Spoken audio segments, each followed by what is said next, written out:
സ്ഥാപനത്തിൽ നിന്ന് QR കോഡിന്റെ മറവിൽ ജീവനക്കാർ പണം തട്ടിയെടുത്തു എന്നാണ് ജി കൃഷ്ണകുമാറിന്റെ മകളുടെയും ആരോപണം. 69 ലക്ഷം രൂപ ജീവനക്കാർ തട്ടിയെടുത്തെന്ന് ചൂണ്ടിക്കാട്ടി കൃഷ്ണകുമാറും മകളും നൽകിയ പരാതിയിലും കേസെടുത്തിട്ടുണ്ട്. തട്ടിപ്പ് പുറത്തായപ്പോൾ ജീവനക്കാരും ബന്ധുക്കളും ഒത്തുതീർപ്പിന് വന്നെന്ന് ജി കൃഷ്ണകുമാർ പറയുന്നുണ്ട്. വിവരങ്ങളുമായി ഇപ്പോൾ സുജിത് സുരേന്ദ്രനാണ് തത്സമയം ചേരുന്നത്.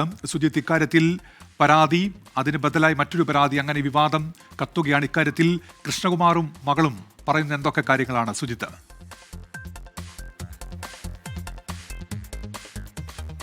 അതേ ഉന്മേഷ്, ഇപ്പോൾ ഇവർ പറയുന്നത് ഈ പരാതി, ഇപ്പോൾ ഈ പെൺകുട്ടികൾ നൽകിയിട്ടുള്ള പരാതി ഒരു കൗണ്ടർ കേസ് മാത്രമാണ്. അതിനേക്കാൾ തങ്ങൾ കൊടുത്ത പരാതിയിൽ നിന്നും ഒഴിവാകാൻ വേണ്ടി ഇവർ നടത്തുന്ന ഒരു ശ്രമത്തിന്റെ ഭാഗമാണ്. ശരിക്കും തട്ടിപ്പ് നടത്തിയിരിക്കുന്നു. QR കോഡ്, തങ്ങളുടെ QR കോഡ് പകരം മറ്റൊരു QR കോഡ് ഉപയോഗിച്ചുകൊണ്ട് ഇവർ പണം തട്ടിക്കുകയായിരുന്നു. അവരുടെ സ്വന്തം അക്കൗണ്ടിലേക്ക് പണം മാറ്റി, അത്തരത്തിൽ പണം മാറ്റിക്കൊണ്ട് വലിയ തട്ടിപ്പ് നടത്തി. ഈ പണം തിരികെ ചോദിച്ചു. അതിന്റെ പേരിലുള്ള ഒരു പ്രതികാര നടപടികളുടെ ഭാഗമാണ് ഇതെന്നാണ് പറയുന്നത്. മാത്രമല്ല, അവരെ യാതൊരു തരത്തിലും തട്ടിക്കൊണ്ടു വന്നിട്ടില്ല എന്നൊക്കെയാണ് പറയുന്നത്. എന്തായാലും കൂടുതൽ വിവരങ്ങൾ പറയുന്നതിന് വേണ്ടിയും വെളിപ്പെടുത്തുന്നതിന് വേണ്ടിയും ഇപ്പോൾ ദിയ കൃഷ്ണ നമുക്കൊപ്പം ചേരുകയാണ്. ദിയയും ദിയയുടെ അച്ഛനും ചേർന്ന ഈ 3 പേരെയും തട്ടിക്കൊണ്ടുവന്നു. അവരെ ഭീഷണിപ്പെടുത്തി ലക്ഷങ്ങൾ തിരികെ നൽകണമെന്ന് ആവശ്യപ്പെട്ടു എന്നാണ് അവർ പറയുന്നത്. മാത്രമല്ല, ദിയയുടെ പരാതിയിന്മേൽ ഗുരുതര ആരോപണങ്ങളാണ് ഇപ്പോൾ അവർ നടത്തുന്നത്. ഫസ്റ്റ് ഓഫ് ഓൾ, ഈ തട്ടിക്കൊണ്ട് വന്നു എന്ന് പറയുന്ന കേസിൽ ഇവരെ 3 പേരെ പറ്റി മാത്രമേ പറഞ്ഞിട്ടുള്ളൂ. ഇവിടെ നിന്ന് പുറത്തു വന്നേക്കുന്ന വീഡിയോ സഹിതം തെളിവിൽ ഇവരുടെ ഭർത്താക്കന്മാരും കൂടെയുണ്ട്. അപ്പോൾ ഈ 3 പെൺകുട്ടികളെ ഫസ്റ്റ് ഓഫ് ഓൾ വഴിയിൽ നിന്ന് കിഡ്നാപ്പ് ചെയ്ത് കൊണ്ടുവരണം എന്നുണ്ടെങ്കിൽ ഇവർ വഴിയിൽ എവിടെയെങ്കിലും നടന്ന് പോയിക്കൊണ്ടിരിക്കുമ്പോൾ നമ്മൾ ഒരു ഒമിനി വാൻ എടുത്ത് കൊണ്ടുപോവുക, തട്ടിക്കയറ്റി കൊണ്ട് പോവുക, ആ അവസ്ഥയായിരിക്കണം. ഇവർ രാവിലെ എൻ്റെ ഫ്ലാറ്റിലോട്ട് ഇങ്ങോട്ടാണ് വന്നത്. അതായത് രാവിലെ ഒരു 9-9:30 സമയത്ത് ഇവർ ഇങ്ങോട്ടാണ് വന്നത്. അപ്പോൾ കിഡ്നാപ്പ് ചെയ്യാൻ തയ്യാറായി ഇവർ എൻ്റെ ഫ്ലാറ്റിൽ വന്നതാണോ എന്ന് നമ്മൾ ചോദിക്കേണ്ടി വരും. നമ്മളെ ഒന്ന് കിഡ്നാപ്പ് ചെയ്യോ എന്ന് ചോദിച്ചുകൊണ്ട് ഫ്ലാറ്റിൽ വന്ന സിറ്റുവേഷൻ ആയിരിക്കണം. ഇവരുടെ ഫോണുകൾ ബലമായി പിടിച്ചു വാങ്ങി ലക്ഷങ്ങൾ ആവശ്യപ്പെട്ടു എന്നാണ് അവർ പറയുന്നത്. ഫോൺ നമ്മൾ പിടിച്ച് മേടിച്ചത് വേറൊന്നും കൊണ്ടല്ല. പിടിച്ച് മേടിച്ചത് ശരി തന്നെയാണ്, നമ്മൾ തരാൻ പറഞ്ഞിട്ടുണ്ടായിരുന്നു. കാര്യം നമുക്ക് അതിനകത്ത് ട്രാൻസാക്ഷൻ ഡീറ്റെയിൽസ് നോക്കണമായിരുന്നു. കാരണം നമുക്ക് ഇവരുടെ സ്റ്റേറ്റ്മെൻ്റ് ഒന്നും നമ്മുടെ കയ്യിലില്ലല്ലോ. അപ്പം നമുക്ക് ആകെ തെളിവെന്ന് പറയുമ്പോൾ ഇത്രയും കസ്റ്റമേഴ്സിൻ്റെ മെസ്സേജും സ്ക്രീൻഷോട്ട്സും എനിക്ക് വന്നു കഴിഞ്ഞു ഇൻസ്റ്റഗ്രാമിനകത്ത്. ദിവ്യ ഫ്രാങ്ക്ലിൻ എന്ന് പറയുന്ന കുട്ടിയും വിനിത ജൂലിയസ് എന്ന് പറയുന്ന കുട്ടിയും പിന്നെ രാധു മനോജ് എന്ന് പറയുന്ന പുള്ളിക്കാരുടെ ഫുൾ നെയിം അതാണെന്ന് തോന്നുന്നു, രാധു മനോജ്, ഈ അക്കൗണ്ട്സിലോട്ടായിട്ട് പോയിട്ടുള്ളതിൻ്റെ പല സ്ക്രീൻഷോട്ട്സും തെളിവും നമ്മുടെ കയ്യിൽ വന്നു കഴിഞ്ഞു. അപ്പം നഷ്ടപ്പെട്ടെന്ന് പറയുന്ന 69 ലക്ഷത്തിൻ്റെയും ട്രാൻസാക്ഷൻസ് കണ്ടെത്താൻ കഴിഞ്ഞിട്ടുണ്ടോ?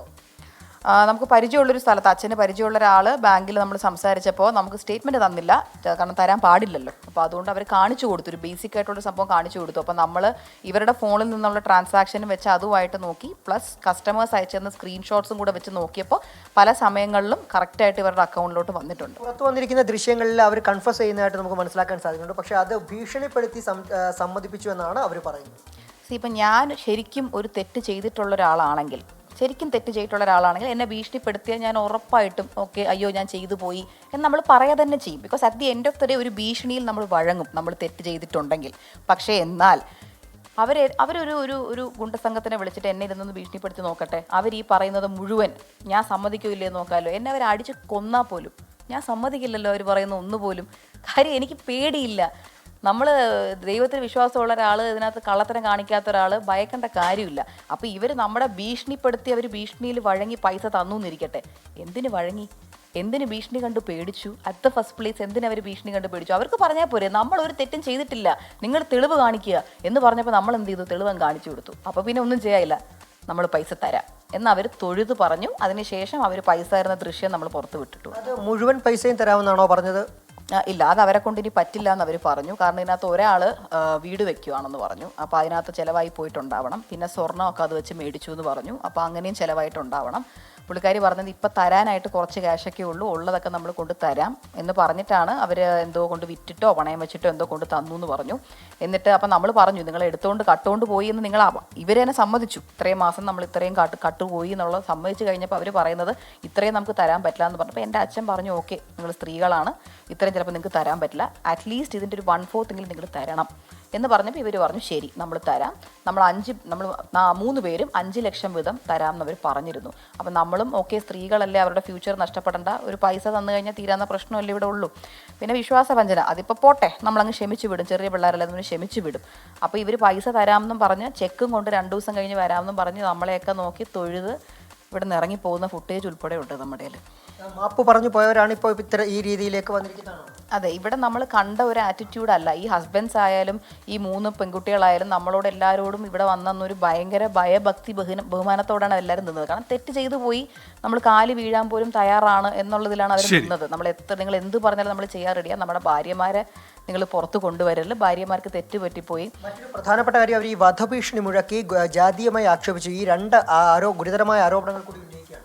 അതെ, ഇപ്പോൾ നമുക്ക് ഈ ഉത്തരമുട്ടുമ്പോൾ വരുന്നൊരു സംഭവമാണ്. അതായത് ഇനിയിപ്പോൾ ലാസ്റ്റ് നമുക്കിപ്പോൾ എന്ത് ചെയ്യാൻ പറ്റും? ഓക്കെ, ഒരു പൊളിറ്റിക്കൽ പരമായോ അല്ലെങ്കിൽ ഒരു റിലീജിയൻ പരമായോ ഒരു സ്ഥാനത്ത് കയറി പിടിക്കാം. ജാതി, ഈ ജാതി ഏതായാലും അത്തരം ആരോപണങ്ങൾക്കൊക്കെ മറുപടി നൽകുന്നുണ്ട് കൃഷ്ണകുമാറും. ഇപ്പോൾ മകൾ ദിയയും ജീവനക്കാർ ഉന്നയിക്കുന്ന പരാതികൾക്ക് സുജിത് സുരേന്ദ്രനാണ് വിവരങ്ങൾ നൽകിയത്.